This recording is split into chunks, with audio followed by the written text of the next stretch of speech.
Hello बच्चों, स्वागत है आप सबका मेरे यूट्यूब चैनल फिजिक्स बाय निकुंज सर। आज मैं लेकर आया हूं एक नया वीडियो जिसमें हम फिजिक्स के एनसीईआरटी के कंप्लीट सॉल्यूशंस देखने वाले हैं। हम सारे के सारे क्वेश्चन, चाहे वो एग्जाम्पल्स हो, चाहे वो एक्सरसाइज हो, चाहे वो एडिशनल एक्सरसाइज हो, हम सारे के सारे क्वेश्चन इसमें कवर करने वाले हैं। तो ज़्यादा से ज़्यादा लोग इस चैनल को सब्सक्राइब करें, शेयर करें, ताकि एनसीईआरटी सॉल्यूशंस का सबको बेनिफिट मिल सके। और मुझे पता है कि सबसे ज़्यादा प्रॉब्लम हमें फिज़िक्स में कहीं आती है तो वो आती है न्यूमेरिकल्स में, और उन्हीं न्यूमेरिकल्स को मैं तुम्हें इजी मेथड में समझाने के लिए ये वीडियो लाया हूँ। तो देखते हैं आज के फर्स्ट क्वेश्चन से, जो कि 12th का चैप्टर 1 का फर्स्ट एग्जाम्पल। तो हम पहले एग्जाम्पल करेंगे, फिर हम एक्सरसाइज शुरू करेंगे, और इसके बाद में मैं तुम्हें एडिशनल एक्सरसाइज करवाऊंगा। इस वीडियो में जो भी हमारा न्यूमेरिकल आएगा उससे रिलेटेड थियोरी मैं शॉर्ट पोर्शन में तुम्हें समझाता रहूँगा, जो तुम्हें काफ़ी हेल्पफुल होने वाली है। नाउ हम देखते हैं first question. How can you charge a metal sphere positively without touching it. हमें एक स्फीयर को चार्ज करना है, लेकिन उसको कोई भी फिजिकल कांटेक्ट नहीं होना चाहिए। तो ऐसा सिर्फ एक ही मेथड से हो सकता है, और वो होता है चार्जिंग बाय इंडक्शन। किससे होता है? Charging by induction. अब तुम्हें लगेगा कि चार्जिंग बाय इंडक्शन है तो ये होता कैसे है। तो मान लो कि हमारे पास एक स्फीयर है, मेटेलिक स्फीयर, ठीक है। अभी इस स्फीयर पे कोई भी चार्ज नहीं है, मतलब Q इक्वल्स टू इस पे क्या है? 0 है, ठीक है। अब हम क्या करते हैं, इस स्फीयर के पास में एक नेगेटिवली चार्ज रॉड लाते हैं। ये कैसी रॉड है? Negatively charge. अब नेगेटिवली चार्ज रॉड को जब हम स्फीयर के पास में लाएंगे तो क्या होगा?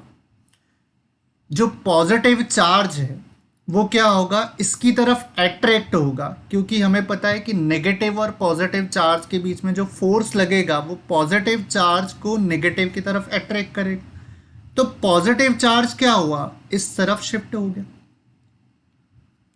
इट मीन्स यहाँ पे इलेक्ट्रॉन की डेफिशिएंसी हो चुकी है। और जो नेगेटिव चार्ज है वो क्या होगा? इस रॉड की वजह से रिपेल होगा। नेगेटिव चार्ज क्या होगा? रिपेल होगा। और नेगेटिव चार्ज रिपेल होके इस तरफ आ गया। अभी भी इस पे क्या है? नेट चार्ज 0 है। सिर्फ चार्ज साइड बाय साइड हुआ है। पॉजिटिव चार्ज रॉड की तरफ आ चुका है, नेगेटिव चार्ज रिपल्शन की वजह से दूसरी तरफ आ चुका है। तो हम इस रॉड को इसके पास में ही रखे स्फीयर को क्या करते? अर्थिंग करते। अब अर्थिंग करेंगे, लेकिन अर्थिंग होता क्या है? तो मैं पहले एक्सप्लेन करता हूं कि अर्थिंग क्या होता है और कैसे होता है। जैसे हमारे पास एक स्फीयर है, इस स्फीयर को हम क्या कर लेते हैं? ग्राउंडिंग कर लेते हैं। मीन्स एक वायर जिसको हम अर्थ के अंदर पास कर लेते हैं। अब मान लो कि यहाँ पे तुम्हारे पास चार्ज कैसा है? Positive charge. कैसा चार्ज है? पॉजिटिव चार्ज है। और अर्थ जो है उसका पोटेंशियल कितना होता है? 0 होता है। जैसे वाटर की सप्लाई किसकी वजह से होती है? हाई डिफरेंस की वजह से होती है, high level to low level. वैसे ही चार्ज की जो सप्लाई होती है वो कैसे होती है? High potential to low potential. कैसे होती है? High potential to low potential. तो ये जो अर्थ है जिसमें हमने अर्थिंग किया हुआ है, उसका पोटेंशियल कितना होता है? 0 होता है। अर्थ का पोटेंशियल 0 हो गया। ये स्फीयर में अभी ये साइड कैसी? पॉजिटिवली चार्ज है, तो इसका पोटेंशियल क्या होगा? पॉजिटिव होगा। और 0 कम होता है पॉजिटिव से, तो ये हाई पोटेंशियल हुआ। और ये क्या हुआ? लो पोटेंशियल हुआ। और हमें पता है कि जो करंट की सप्लाई होती है वो हमेशा कैसी होती है? हाई टू लो होती है। इसका मतलब करंट ऐसा जाएगा, राइट। और करंट अगर पॉजिटिव से 0 की तरफ जा रहा है तो इलेक्ट्रॉन कैसे जाते हैं? करंट के अपोजिट डायरेक्शन में। इलेक्ट्रॉन कैसे जाएंगे? करंट के अपोजिट डायरेक्शन, मतलब इस डायरेक्शन में इलेक्ट्रॉन जाएंगे। तो ये वाला पोर्शन कंप्लीटली क्या हो जाएगा? एलिमिनेट हो जाएगा। और इसमें यहाँ पे जो चार्ज था वो क्या था? नेगेटिव था। तो अब बचा क्या? इस पे यहाँ पे नेगेटिव चार्ज रह गया, राइट। तो ये इसमें इलेक्ट्रॉन की सप्लाई होगी। अब दूसरा पार्ट लेते हैं हम कि सपोज यहाँ पे क्या है, ये वाला पोर्शन नेगेटिव है और ये वाला पोर्शन अगर नेगेटिव है तो यहाँ पे डेफिनेटली कैसा चार्ज होगा, पॉजिटिव चार्ज होगा। और यहाँ पॉजिटिव चार्ज है और इसको हमने अर्थिंग किया। अब देखो ये V इक्वल्स टू 0 है और ये चार्ज नेगेटिव है, इसका मतलब इसका पोटेंशियल क्या होगा, नेगेटिव होगा। तो 0 तो नेगेटिव से ज़्यादा होता है, 0 क्या होता है, नेगेटिव से ज़्यादा, मतलब ये वाला पोर्शन क्या हुआ, हाई पोटेंशियल हुआ। क्या हुआ, ये हाई पोटेंशियल। और ये वाला क्या हो गया, लो पोटेंशियल। तो अब करंट की सप्लाई किस तरफ होगी, हाई टू लो, उसमें तो कोई चेंज आने वाला नहीं है। तो करंट जाएगा अर्थ टू स्फीयर। करंट कैसा जाएगा, अर्थ टू स्फीयर जाएगा। और करंट अगर अर्थ टू स्फीयर जा रहा है तो इलेक्ट्रॉन किस तरफ जाएंगे, स्फीयर से अर्थ की तरफ जाएंगे। तो ये सप्लाई किसकी हो गई, इलेक्ट्रॉन्स की हो गई। तो देखो हमें सिर्फ दिमाग में क्या रखना है कि करंट की सप्लाई किस तरफ होती है, हाई से लो की तरफ होती है, राइट। उसके अगेंस्ट इलेक्ट्रॉन का सप्लाई ले लेना है, तुम्हें अर्थिंग में डायरेक्टली डायरेक्शन मिल जाएगी। तो देखो बेटा यहाँ पे हम क्या करते हैं, ये है अपने पास नेगेटिवली पोर्शन और ये है पॉजिटिवली पोर्शन। अब मैं यहाँ पे क्या कर रहा हूँ, इसको अर्थिंग कर रहा हूँ। क्या किया हमने, अर्थिंग कर लिया। अब अगर इसको अर्थिंग किया है तो इसका पोटेंशियल कितना है, 0 है। इसका पोटेंशियल 0 है और इसका पोटेंशियल क्या होगा हमारे पास, नेगेटिव होगा। तो अर्थिंग वाला तो ज़्यादा है, स्फीयर वाला कम है, तो करंट ऐसे जाएगा। और करंट अगर ऐसे जाएगा तो इलेक्ट्रॉन तो ऐसे आएंगे डेफिनेटली, उसके अपोजिट। इलेक्ट्रॉन उसके अपोजिट आएंगे। इट मीन्स अब नेक्स्ट स्टेप में क्या होगा, जब ये रॉड यहाँ पे रखी हुई है तो पॉजिटिवली चार्ज तो स्फीयर का रॉड की तरफ अट्रैक्टेड रहेगा, लेकिन नेगेटिव चार्ज क्या हो चुका है, अर्थ के अंदर जा चुका है, राइट। नेगेटिवली चार्ज किस तरफ चला गया, अर्थ के अंदर चला गया। अब हम क्या करते हैं, अर्थिंग को रिमूव कर देते हैं। और अर्थिंग को रिमूव कर देंगे तो स्फीयर पे सिंपली कौन सा चार्ज रहेगा, पॉजिटिव चार्ज रहेगा। कौन सा चार्ज रहा, पॉजिटिव चार्ज रहा। किसको रिमूव कर दिया हमने, अर्थिंग को रिमूव कर दिया। अब हम क्या करते हैं, इस रॉड को भी रिमूव कर देते हैं। क्या करते हैं, ये जो रॉड हमने रखी हुई है इसको रिमूव कर देते हैं। तो स्फीयर के अंदर कैसा चार्ज रहा, पॉजिटिव चार्ज बच गया। लेकिन अब देखो इन पॉजिटिव चार्जेस में भी क्या होगा, रिपल्शन होगा, क्योंकि लाइक चार्जेस एक दूसरे को क्या करते हैं, रिपेल करते हैं। तो वो एक सर्टेन डिस्टेंस मेंटेन कर लेंगे अपने आप में। तो यहाँ पे देखो चार्ज का क्या होगा, यूनिफॉर्म डिस्ट्रीब्यूशन होगा। तो अब देखो एक स्फीयर जिस पे कोई चार्ज नहीं था वो अब कैसा हो चुका है, पॉजिटिवली चार्ज हो चुका है। तो हमने क्या किया, इसको देखो पॉजिटिवली चार्ज किया without contact, without physical contact, ठीक है। That is called as a charging by induction. बढ़ते हैं अपने नेक्स्ट क्वेश्चन की तरफ। अब यहां पे है कि 10⁹ electrons move out of a body to another body. कितने इलेक्ट्रॉन ट्रांसफर हो रहे हैं, 10⁹ इलेक्ट्रॉन्स एक बॉडी से दूसरी बॉडी में जा रहे हैं। कितने टाइम में जा रहे हैं, पर सेकंड सप्लाई हो रही है, हर एक सेकंड में 10⁹ इलेक्ट्रॉन जा रहे हैं। How much time is required to get a total charge of 1 coulomb. तो हमारे पास यहाँ पे 1 कूलम चार्ज होने में कितना टाइम लगेगा। तो हमें पहले ये फाइंड आउट करना पड़ेगा कि पर सेकंड कितना चार्ज सप्लाई हो रहा है। और चार्ज इज इक्वल टू क्या होता है, Q इक्वल टू N होता है। N क्या है यहाँ पे, नंबर ऑफ इलेक्ट्रॉन्स। N क्या है यहाँ पे, नंबर ऑफ इलेक्ट्रॉन्स। तो Q इज इक्वल टू हमारे पास कितना हो जाएगा, N की वैल्यू 10⁹ है और E की वैल्यू कितनी है, 1.6 इंटू 10⁻⁻19 है, राइट। तो Q इज इक्वल टू कितना हो गया, 1.6 इंटू 10⁻13 कूलम हो गया। और ये कैसा जा रहा है, पर सेकेंड सप्लाई हो रहा है। तो 1 सेकेंड में इतना हो रहा है, 2 सेकेंड में इसका डबल हो जाएगा, 3 सेकंड में इसका ट्रिपल हो जाएगा, तो हमारे पास टी सेकंड में कितना हो जाएगा, Q into T in time T. तो Q सेकंड में कितना होगा, T सेकंड में कितना होगा, Q टाइम्स T हो गया, and that is equals to what, 1 coulomb. इतना चाहिए हमें, तो T इक्वल्स टू कितना हो जाएगा, 1 डिवाइड बाय 1.6 इंटू 10 की पावर -13, और ये आता है हमारे पास 1.6 मतलब कितना हो गया, 0.625, और ये कितना हो जाएगा 10 की पावर 13। इसको ईयर्स में अगर हम कन्वर्ट करते हैं तो ये अप्रोक्सीमेटली 198 ईयर्स के आसपास कुछ आता है। ठीक है, कैसे कन्वर्ट करेंगे ईयर्स में, क्योंकि ये तो सेकंड में आया तुम्हारे पास, तो इसको क्या करना है तुम्हें, 1 ईयर कितना होता है, 365.25 डेज होता है। 1 डे मतलब कितना हुआ, 24 आवर्स हुआ। 1 आवर मतलब कितना हुआ, 3600 हुआ। इसमें इसको क्या कर लेना है, डिवाइड कर लेना। मीन्स ये जो सेकंड आया उसमें अगर ये वैल्यू तुम डिवाइड कर लोगे तो तुम्हें क्या मिल जाएगा, आंसर ईयर्स के फॉर्म में मिल जाएगा, जो अप्रोक्सीमेटली 190 ईयर्स के आसपास आता है। तो देखो चार्ज पर सेकंड था, उसको हमने टाइम से मल्टीप्लाई कर लिया, तो हमारे पास क्या आ गया, टाइम आ गया। नाउ आज देखते question number 3, how much positive and negative charge is there in a cup of water. अब कप ऑफ वाटर में हमें कितना पॉजिटिव चार्ज होता है और कितना नेगेटिव चार्ज होता है ये पूछा। मान लेते हैं कि हमारे पास कप ऑफ वो जो वाटर है उसमें कितना वाटर है ये भी तो इंपॉर्टेंट है। तो हम मान लेते हैं ये कितना है, 250 ग्राम है। कितना वाटर है, 250 ग्राम है। अब ये जो H2O है वाटर, इसका मास कितना होता है, 18 ग्राम। लेकिन ये 18 ग्राम जो है वो एक H2O का मास नहीं होता है।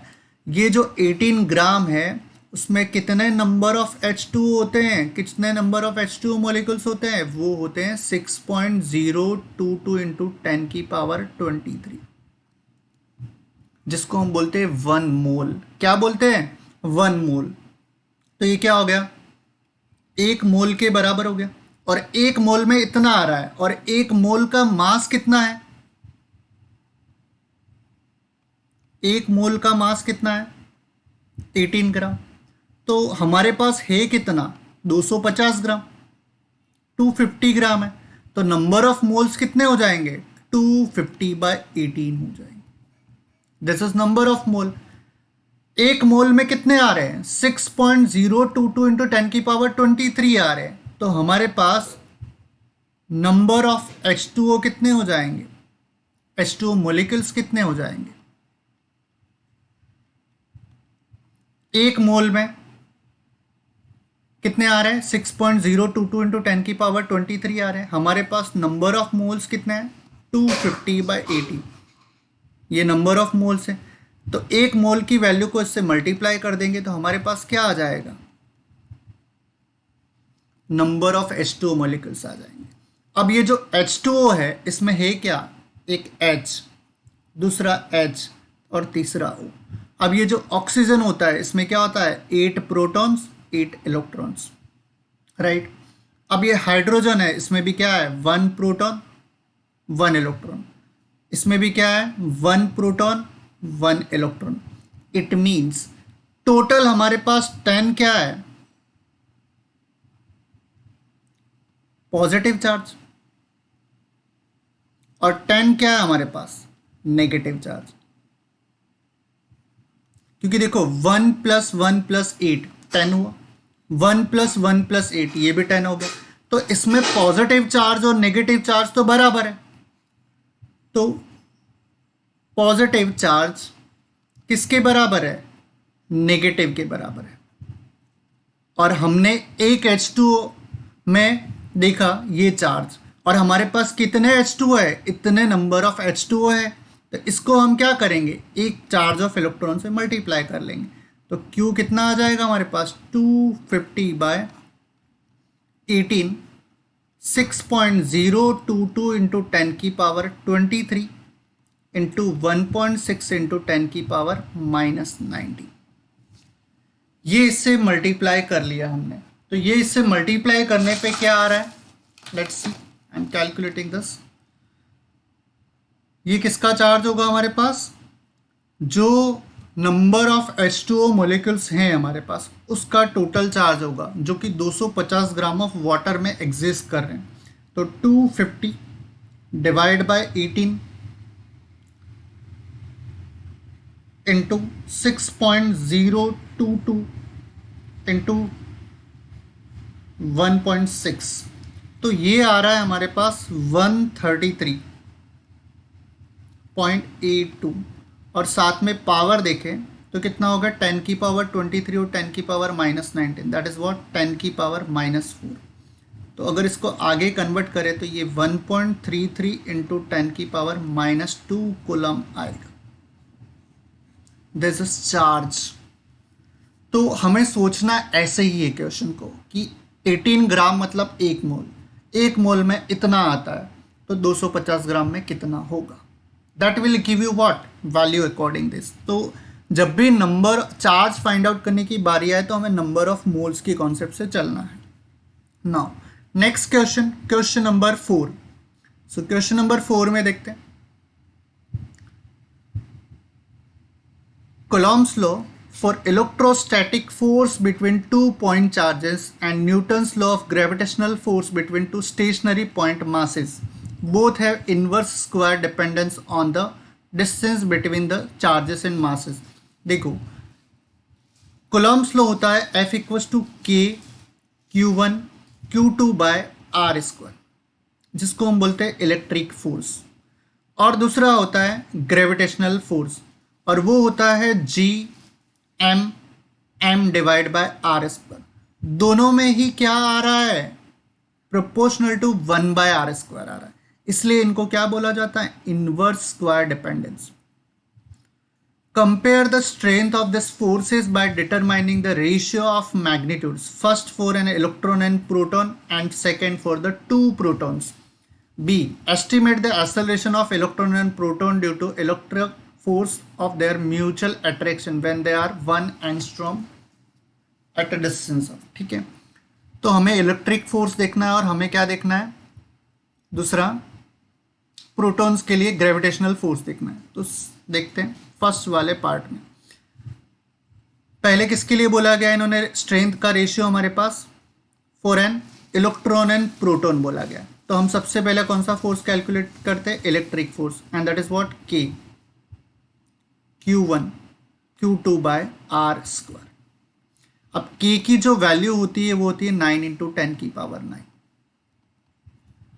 प्रोटॉन और इलेक्ट्रॉन दोनों का चार्ज तो सेम ही होता है, चार्ज में कोई डिफरेंस है नहीं, तो 1.6 इंटू 10 की पावर माइनस 90, 1.6 इंटू 10 की पावर माइनस 90 डिवाइड बाय कितना हो जाएगा, 10 की माइनस 10 का स्क्वायर। तो पावर्स को कंपेयर कर लेते हैं पहले, ये कितना हो गया, 9 into 1.6 into 9 into 1.6 into 1.6, that is 23.04, ठीक है। लेट्स सी पावर, 10 की पावर माइनस 38 और 9 कितना हो जाएगा, 10 की पावर माइनस 29, ये 10 की पावर माइनस 20 है जो ऊपर जाएगा तो कितना हो जाएगा, 10 की पावर माइनस 29 इंटू 10 की पावर प्लस 20 हो जाएगा। तो हमारे पास इलेक्ट्रिक फोर्स जो आएगा वो कितना हो गया, 23.04 इंटू 10 की पावर माइनस 9 न्यूटन। ये कौन सा फोर्स आया अपने पास, इलेक्ट्रिक फोर्स आया, राइट। और दूसरा हमें कौन सा देखना है, ग्रेविटेशनल फोर्स, इन दोनों के बीच। तो ग्रेविटेशनल फोर्स क्या होता है, GMM बाय आर स्क्वायर, जिसको याद रख सकते हो गम में आर स्क्वायर। जी का वैल्यू कितना है, 6.67 इंटू 10 की पावर माइनस 11। पहला किसके बीच में है, इलेक्ट्रॉन एंड प्रोटॉन, तो इलेक्ट्रॉन का वैल्यू कितना आता है, 9.1 इंटू 10 की पावर माइनस 31। प्रोटॉन का कितना है हमारे पास, 1.67 इंटू 10 की पावर माइनस 27। क्वेश्चन में ऑलरेडी डेटा प्रोवाइडेड है, सो प्रॉब्लम नहीं आना चाहिए। 9.11 कर लेते हैं, और divide by R square, distance उतना ही है अभी भी, 10 की पावर माइनस 10 का स्क्वायर। सो हमारे पास ग्रेविटेशनल फोर्स कितना आएगा, कैलकुलेशन कर लेते हैं। 6.67 इंटू 9.11 इंटू 1.67, ठीक है, ये मल्टीप्लिकेशन आ रहा है और वो आ रहा है 101.47। अब मैं पावर फटाफट लिख लेता हूँ। ये -27 -31 -58 और -11 कितना होगा, -69, और 10 की पावर -20 ऊपर जाएगा तो कितना हो जाएगा, -49। तो ठीक है, इन दोनों का रेशियो पूछा है, तो रेशियो क्या होगा, FE बाय FG। तो 23.04 इंटू 10 की पावर -9 डिवाइड बाय 101.47 इंटू 10 की पावर -49, ठीक है। तो बच्चों क्या आएगा, देखो 23.04 डिवाइड बाय कितना है, 101.47 एंड दिस इज 0.22, और पावर की बात करें तो कितना हो रहा है, 10 की पावर 40। सो 2.2 इंटू 10 की पावर 39। देखो ये इसका ऑर्डर आ रहा है, इतना स्ट्रॉन्ग फोर्स है। कौन सा force, electric force, comparable to gravitational force. इसलिए तुम्हें ध्यान होगा ग्रेविटेशनल फोर्सेस को वीक फोर्सेस में कंसिडर किया जाता है। नेक्स्ट पूछा उन्होंने फॉर 2 प्रोटॉन्स। अब प्रोटॉन्स के लिए देखते हैं सेकेंड। सो प्रोटॉन्स के लिए क्या आएगा,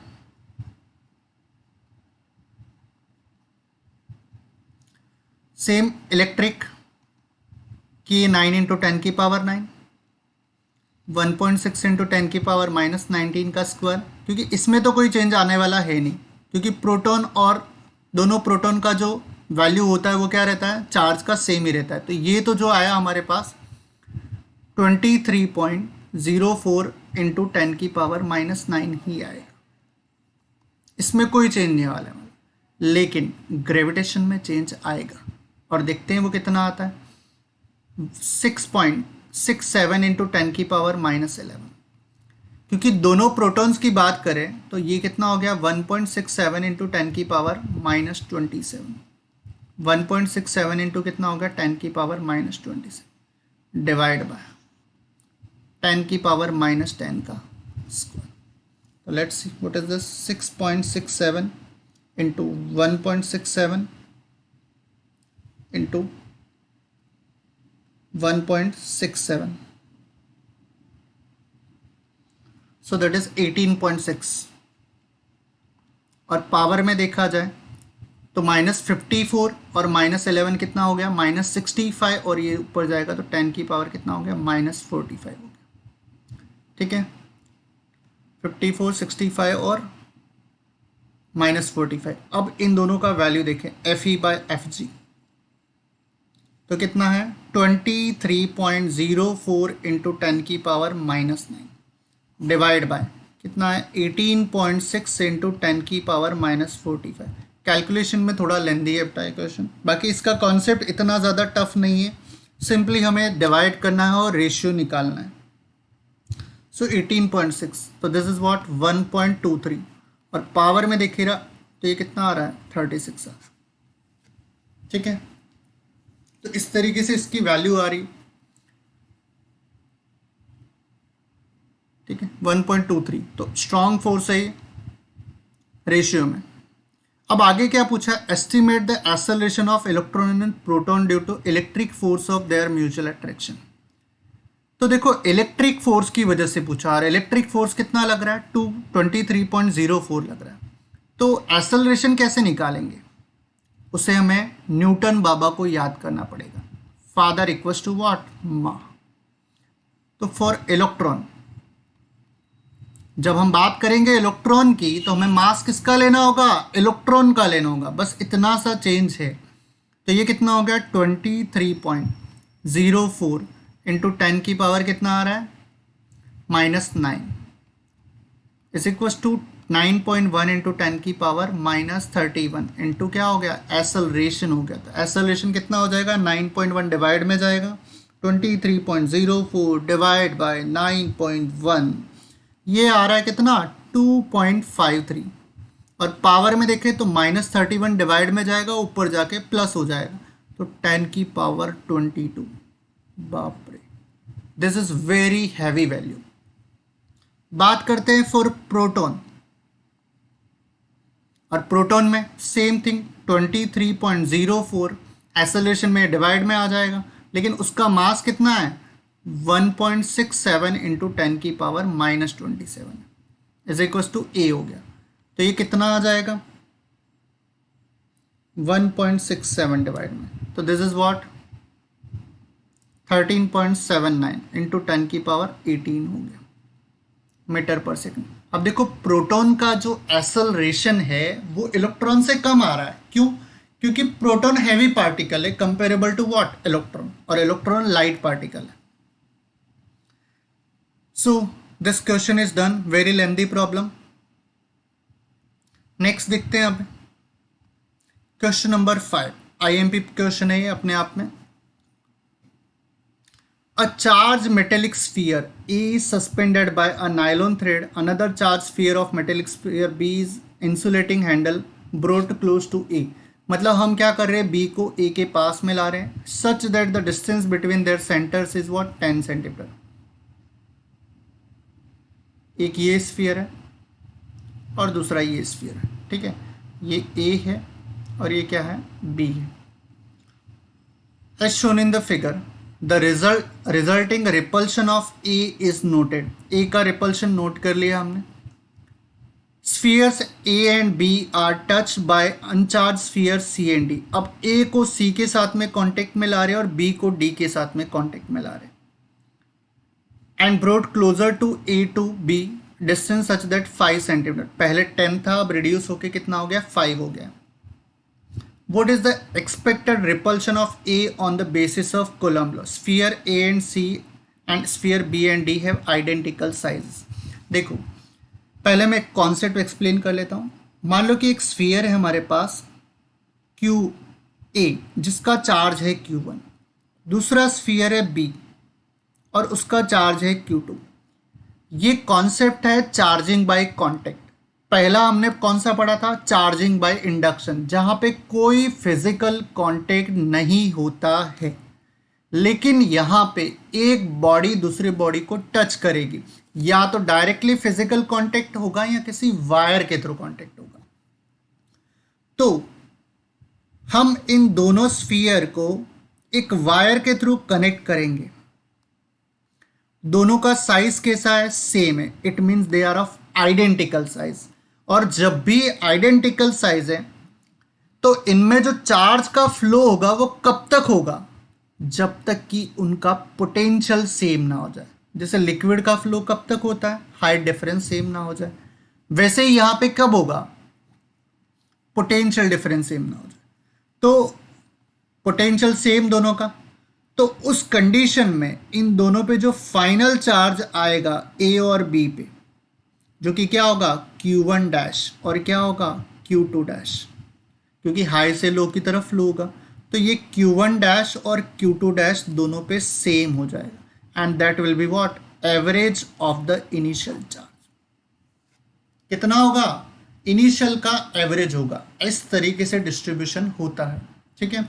कौन सी कंडीशन के लिए, उनकी साइज जो है वो क्या होनी चाहिए, सेम होनी चाहिए, अदरवाइज वो रेडियस पे डिपेंड करता है। That we will see in the chapter number 2। तो अभी इसके लिए देखते हैं इनकी साइज कैसे आइडेंटिकल है। तो पहले पे हमने चार्ज मान लिया Q1, दूसरे पे चार्ज हमने मान लिया Q2, और इन दोनों के बीच की जो दूरियां है वो कितनी है 10 सेंटीमीटर। ये पहली कंडीशन है। अब हम क्या कर रहे हैं, A को किसके कांटेक्ट में ला रहे हैं, C के कांटेक्ट में ला रहे हैं। तो A और C कांटेक्ट में, इस पे Q1 चार्ज है लेकिन इस पे जो चार्ज है वो क्या है, 0 है। तो इन दोनों में चार्ज का क्या होगा, फ्लो होगा। कब तक होगा, जब तक ये दोनों का पोटेंशियल सेम ना हो जाए। तो फाइनली जो दोनों पे चार्ज आएगा A पे और C पे, वो कैसा होगा, एवरेज होगा। इट मीन्स जो Q1 डैश आएगा that will be what Q1 plus 0/2, that will be equals to what Q1/2। मतलब अब A पे जो चार्ज है वो कितना है, Q1/2 है, ठीक है।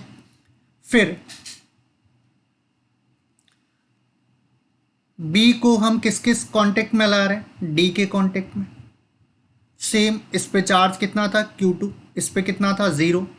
कांटेक्ट के बाद में बी और डी दोनों का चार्ज कितना हो गया Q2 डैश, और Q2 डैश कितना होगा Q2 प्लस 0/2, एवरेज डिस्ट्रीब्यूशन होगा Q2/2।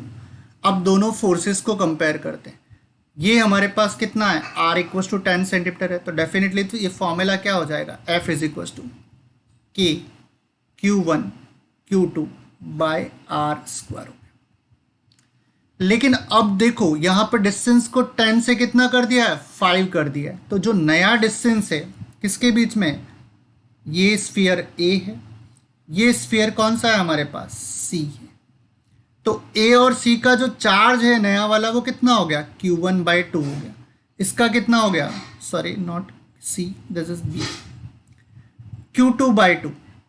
A और B का चार्ज Q1/2 Q2/2 हो गया।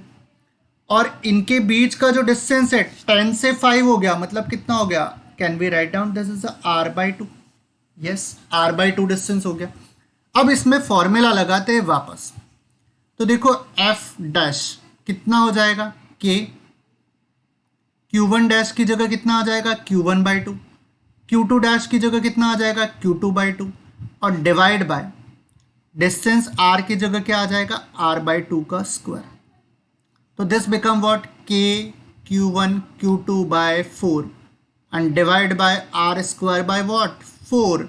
तो यहाँ पे 4 से 4 खैचैक बचा क्या हमारे पास, K Q1 Q2/R स्क्वायर।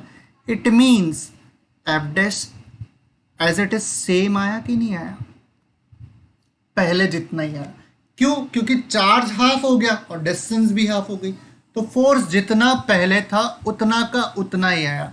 तो चार्जिंग बाय कांटेक्ट में क्या ध्यान रखना है कि आइडेंटिकल साइज है तो जो चार्ज का डिस्ट्रीब्यूशन होगा वो कैसा होगा, एवरेज डिस्ट्रीब्यूशन होगा। तो आई होप तुम्हें लेक्चर का एग्जाम्पल्स का पहला वीडियो पसंद आया होगा। इस चैनल को जितना ज़्यादा से ज़्यादा हो सके सब्सक्राइब कीजिए, शेयर कीजिए, ताकि ये फ्री एजुकेशन जो मैं लाया हूँ उसका बेनिफिट मैक्सिमम से मैक्सिमम स्टूडेंट्स को मिल सके। और कुछ अगर किसी को कोई क्वेरी लगती है तो वो मेरे टेलीग्राम चैनल पे ज्वाइन होके वहाँ पे डाउट्स पूछ सकता है। Thank you very much for watching this video.